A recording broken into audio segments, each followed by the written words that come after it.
Guys, welcome to our channel depth study. आज की class में हम और स्टार्ट करेंगे 2021 के सेट नंबर 2 को आगे बढ़ाएंगे।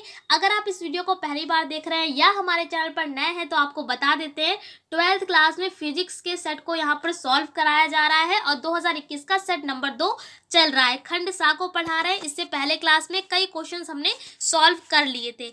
आज हम करेंगे क्वेश्चन नंबर तीसरे का घ से। ठीक है, तो ये सारे क्वेश्चन हम पहले क्लास में सॉल्व करा चुके हैं। अगर आपने नहीं वो वीडियो देखी है तो इससे पहले वाली जाकर देख लीजिएगा। तो तीसरे का घ से आज स्टार्ट करेंगे। पढ़ते हैं क्वेश्चन को। लिखा हुआ है कि इलेक्ट्रॉन एवं प्रोटॉन को समान विभव पर त्वरित किया जाता है। अब आपको बताना क्या है, इसमें फाइंड आउट करना है कि किसका संवेग कम होगा और डी ब्रोगली तरंगदैर्घ्य अधिक होगी। अब देखिए, जो भी न्यूमेरिकल आता है सबसे पहली चीज उसमें आपको ये पता होना चाहिए कि किसको हम किस चीज से डिनोट करते हैं। जैसा कि अगर बात करें कि विभव को, तो विभव को किससे लिखते हैं तो ये आपको पता होना चाहिए, कैपिटल वी से लिखते हैं। उसके बाद संवेग को लिखते हैं हम पी से। यहाँ पर देखिए, न्यूमेरिकल लगाने का केवल आपको न्यूमेरिकल तभी आपसे लगेगा जब आपको ये पता होगा कि आप जो हिंदी में लिखा हुआ है उसको किस चीज से डिनोट करते हैं। और दूसरी चीज ये है कि आपको उसका फॉर्मूला पता होना चाहिए। बस फिर आगे आपका जो है फॉर्मूले बेस्ड अगर आते हैं क्वेश्चन तो आप उसका न्यूमेरिकल लगा सकते हैं बहुत आसान तरीके से। तो सबसे पहले हमने जान लिया विभव को v से लिखते हैं, संवेग को p से लिखते हैं। अब यहाँ पर तरंगदैर्घ्य वर्ड आया है। तरंगदैर्घ्य को जो है वो हम किससे लिखते हैं, लैम्डा से लिखते हैं। कुछ इस तरीके से उल्टा y जो बनता है उसी को हम क्या पढ़ते हैं, लैम्डा पढ़ते हैं। तो तीनों चीजें हमने आपको बता दी हैं। अब यहाँ पर ये क्वेश्चन में एक ट्रिक दे रखी है कि इलेक्ट्रॉन यानी कि E और प्रोटॉन यानी कि P, इन दोनों का जो विभव है यानी जो V है वो कैसा है, समान है। तो क्वेश्चन से हमने ये बात एक सेम लिख ली है कि Vp का मान बराबर किसके होगा, सॉरी Ve का मान किसके बराबर होगा, Vp के। यानी जो इलेक्ट्रॉन का वोल्ट विभव है और जो प्रोटॉन का विभव है वो कैसा होगा, बराबर होगा। तो हमने यहाँ पर यही लाइन लिखी है। उसके बाद अब यहाँ पर पूछा जा रहा था हमसे क्वेश्चन में, संवेग बताइए किसका कम होगा, कि इलेक्ट्रॉन का संवेग कम होगा या प्रोटॉन का संवेग कम होगा। तो इसको निकालने के लिए हमें ये पता होना चाहिए कि संवेग होता क्या है, इसका फॉर्मूला क्या होता है। तो देखिए, संवेग को हम लिखते हैं P से, फॉर्मूला होता है P बराबर m इंटू वी। तो हमने यहाँ पर फॉर्मूला लगा दिया P बराबर m इंटू वी का पहले पार्ट में, क्योंकि दो चीजें हमें पता करनी है कि पहला है संवेग आपको किसका कम है वो बताना है और दूसरा डी ब्रोगली जो तरंगदैर्घ्य है वो बतानी है किसकी ज्यादा है। तो दोनों पार्टों को अच्छे से सॉल्व करते हैं। फॉर्मूला है P बराबर m इंटू वी। फिर V की जगह पर हमने क्या रख दिया यहाँ पर, अंडर रूट में 2q अपॉन m। ये 2qv अपॉन m ये भाई कहाँ से आ गया, तो साइड में हमने लिखकर दिखाया है कि k बराबर होता है हाफ mv स्क्वायर। ये क्या होती है, हमारी गतिज ऊर्जा।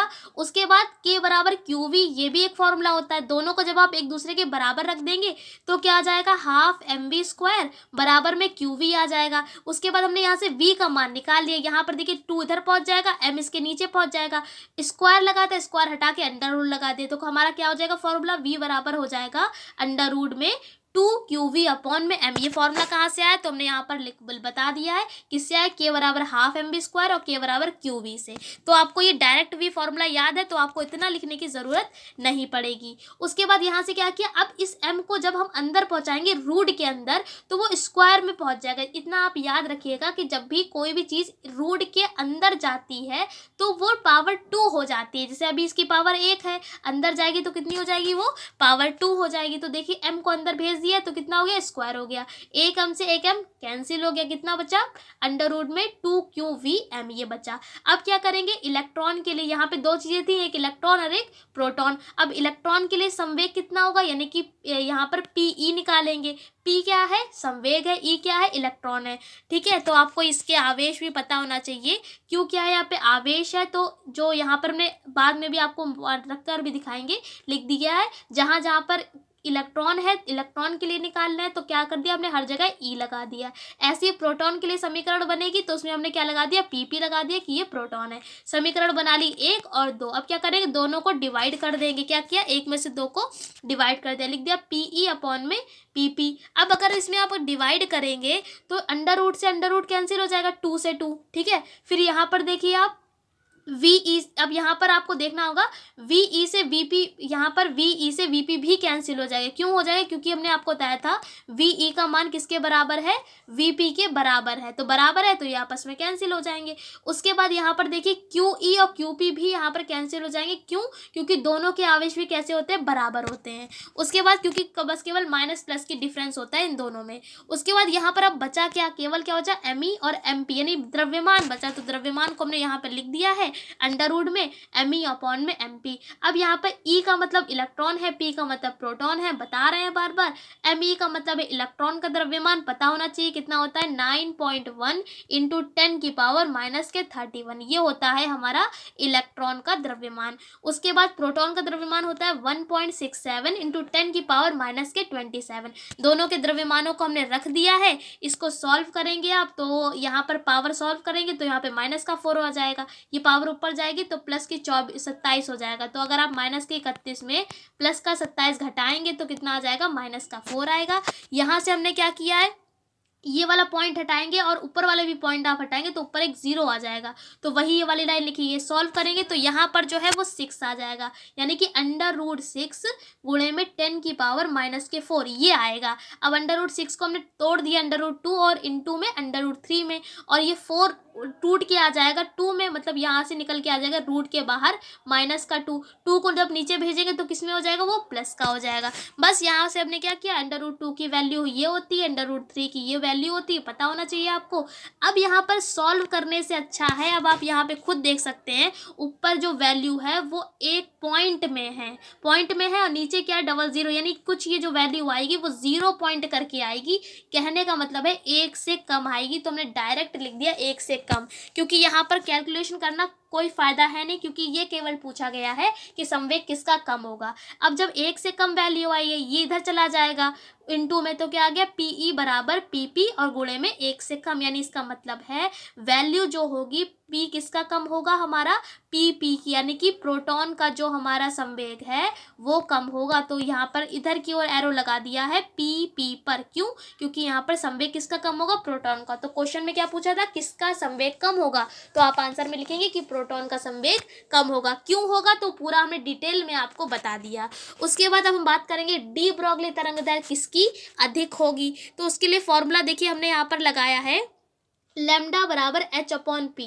तो ये डी ब्रोगली आपने पढ़ी होगी, तो उसमें लिखा होगा डी, यहाँ पर H होता है प्लांक नियतांक, P यहाँ पर संवेग है। फिर क्या किया?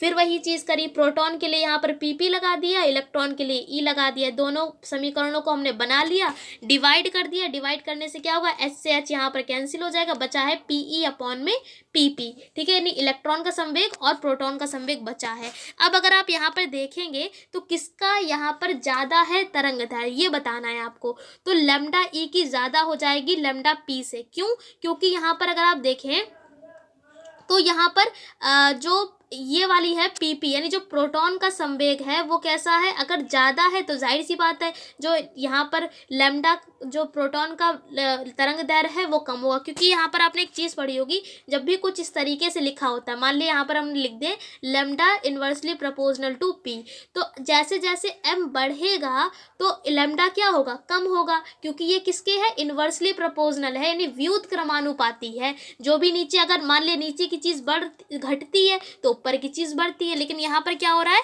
यहाँ पर प्रोटॉन जो हो रहा है वो बढ़ेगा, तो यहाँ पर प्रोटॉन क्या होगा? कम होगा, मतलब यहाँ पर जो प्रोटॉन का तरंगदैर्घ्य है वो कम होगा। तो इसका मतलब क्वेश्चन में क्या था? किसकी ज़्यादा है? तो ज़्यादा के लिए हमने क्या कर दिया? जो लैम्डा E है वो ज़्यादा हो जाएगी, तो लिख दिया lambda E is greater than यहाँ पर लैम्डा P। तो पूरा क्वेश्चन हमने आपको डिस्क्राइब कर दिया है। पहला कि प्रोटॉन जो है, संवेग जो है वो किसका कम होगा? तो वो प्रोटॉन का कम होगा। उसके बाद जो डी ब्रोगली तरंगदैर्घ्य है वो ज़्यादा किसकी होगी? तो इलेक्ट्रॉन की ज़्यादा होगी। पूरे क्वेश्चन को डिटेल में हमने डिस्क्राइब कर दिया है, 2 नंबर में था। फिलहाल इतना लिखने की ज़रूरत नहीं है, आपको डायरेक्ट चाहे तो लिख सकते हैं थोड़ा सा डिस्क्राइब करके। उसके बाद इसी में और करके एक क्वेश्चन है, यानी कि 2 क्वेश्चन आए थे, 2 में से आपको एक करने होंगे। तो क्वेश्चन क्या है कि तरंगदैर्घ्य 5 इंटू 10 की पावर माइनस के 7 मीटर के फोटोन, उनके ऊर्जा का मान इलेक्ट्रॉन वोल्ट में ज्ञात कीजिए। क्या कहा गया कि अब देखिए तरंग दैर्घ्य को किससे लिखते हैं, बताया भी हमने आपको, लैम्डा से लिखते हैं। लैम्डा की वैल्यू कितनी दे रखी है, lambda is equals to 5 × 10⁻⁷ metre, ये दे रखी है। अब ये कहा गया कि आपको ऊर्जा निकालनी है। अब ये आपको पता होना चाहिए कि ऊर्जा को किससे लिखते हैं, फॉर्मूला क्या होता है, तभी आप इस सवाल को लगा सकते हैं, अन्यथा नहीं लगा सकते हैं। तो हम आपको बता देते हैं, ऊर्जा को हम लिखते हैं ई से, ई फॉर होता है एनर्जी, इसे लिखते हैं ई से। फॉर्मूला होता है लैम्डा ई बराबर Hc अपॉन लैम्डा। क्या होता है फॉर्मूला, ई बराबर Hc में लैम्डा। एच क्या है यहाँ पर, प्लांक नियतांक है। ये कहीं पर अगर नहीं दे रखा होता है तो वैल्यू हमको याद होनी चाहिए, कितनी होती है, 6.6 × 10⁻⁻34। ये होती है प्लांक नियतांक की वैल्यू, आपको याद होनी चाहिए। और अगर नहीं भी याद होती तो आपके यूपी बोर्ड के एग्जाम में पीछे सबसे लास्ट वाला जो पेपर होता है उस पर सभी वैल्यूज लिखी होती हैं, आप वहां से देख सकते हैं। फिलहाल तो याद ही रहनी चाहिए। सी क्या है यहाँ पर, प्रकाश की चाल है, तो ये तो पता ही होना चाहिए, 9th क्लास से पढ़ते आ रहे हैं। प्रकाश की चाल कितनी होती है, 3 × 10⁸ मीटर/सेकेंड ये होती है। लैम्डा क्या है, लैम्डा वैल्यू हमें दे रखी है क्वेश्चन में, तरंग दैर्घ्य। तो देखिए सारी वैल्यू हमने यहाँ पर पुट कर दी है। पुट करने के बाद क्या किया, बस केवल इसको हमने वो सॉल्व किया है। ये पहले हमने क्या किया, इन सारी पावर को सॉल्व कर लिया, तो पावर यहाँ पर बची है -19। अब जब इसमें आप क्या करेंगे, 6.6 की 3 से मल्टीप्लाई करेंगे तो आएगा 19.8, और नीचे क्या चल रहा है, 5 चल रहा है। मान लेते हैं ये 20 है, ठीक है, क्योंकि 8 है, ये मान लीजिए 20, तो 5 बार में कट जाए, 4 बार में कट जाएगा। तो यहाँ पर कितना आ गया, 4 × 10⁻19 जूल आ गया, क्योंकि जो एनर्जी होती है, ऊर्जा होती है, वो हमेशा किस में निकालते हैं, जूल में निकालते हैं। लेकिन क्वेश्चन में क्या है, क्वेश्चन में हमसे पूछा गया है कि इलेक्ट्रॉन वोल्ट में आप निकाल कर दिखाइए। तो इलेक्ट्रॉन वोल्ट में निकालने के लिए हम क्या करेंगे, इसमें 1.6 × 10⁻⁻19 से भाग दे देंगे। अगर केवल निकालने के लिए ऊर्जा कहता, हम केवल यहाँ तक निकाल देते, यही हमारा क्या हो जाता, आंसर हो जाता। लेकिन यहाँ पर क्या कहा गया, इलेक्ट्रॉन वोल्ट में निकालना है। अगर इलेक्ट्रॉन वोल्ट में निकालना होता है तो हम इससे 1.6 × 10⁻⁻19 से क्या कर देते हैं, भाग कर देते हैं। अगर मान लिया आपका आंसर इसमें आता और आपको जूल में कन्वर्ट करना होता तो आप क्या कर देते, इसी चीज़ से गुणा कर देते। ठीक है, तो आप ये छोटी सी ट्रिक है, तो आप याद रखें कि जब इलेक्ट्रॉन वोल्ट में चेंज करना है तो आप भाग करेंगे, और अगर आपको जूल में चेंज करना है तो आप क्या करेंगे, मल्टीप्लाई करेंगे। फिलहाल इलेक्ट्रॉन वोल्ट में करना है तो हमने क्या कर दिया, डिवाइड कर दिया। देखिए 10⁻⁻19 से -19 कैंसिल हो गए, यहाँ पर पॉइंट हटेगा, ऊपर 0 बढ़ेगा। इसको आप सॉल्व करेंगे तो 2.5, तो देखिए इलेक्ट्रॉन वोल्ट में ऊर्जा निकल चुकी है, यही हमारा आंसर है, यानी ऊर्जा का मान इलेक्ट्रॉन वोल्ट में आ गया है 2.5।